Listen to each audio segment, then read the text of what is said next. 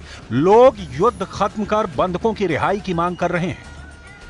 Here, close to the Prime Minister house, to try and continue and protest, try to continue and advocate for our children.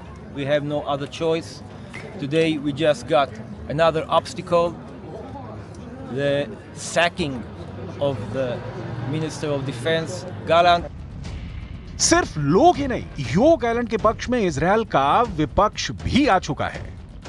פיטורי שר הביטחון גלנט אתמול הם מעשה טירוף של ראש ממשלה לא כשיר. באמצע מלחמה, בזמן שישראל נלחמת ב7 חזיתות, נתניהו החליש ופגע בצה"ל, בכוחות הלוחמים, רק כדי להעביר את חוקי ההשתמטות. जंग अपनी जगह है, लेकिन इंसानियत और मानवीयता अपनी जगह। लेकिन इस जंग में सब स्वाहा हो चुका है। बड़े, बुजुर्ग, बच्चे, महिलाएं, सबके सामने दो तरफा मौत खड़ी है। 400 दिन की जंग, भूख से मर रहा गाजा। पूरे गाजा पट्टी में हो रहे हमलों पर ना तो कोई सवाल पूछने वाला है और ना ही कोई जवाब देने वाला है। हालात बद से बदतर हैं। जरा ये वीडियो देखिए। भूखे फिलिस्तीनी एक एक रोटी के लिए तरस रहे हैं। ये तस्वीरें गाजा में दीर अल बला इलाके की हैं, जहां सैकड़ों लोग एक रोटी हासिल करने के लिए जुटे हुए हैं। भूखे पेट रोटी के लिए भयंकर धक्का मुक्की करते ये फिलिस्तीनी 400 दिन से ज्यादा की जंग में इतने बेबस और लाचार हो चुके हैं।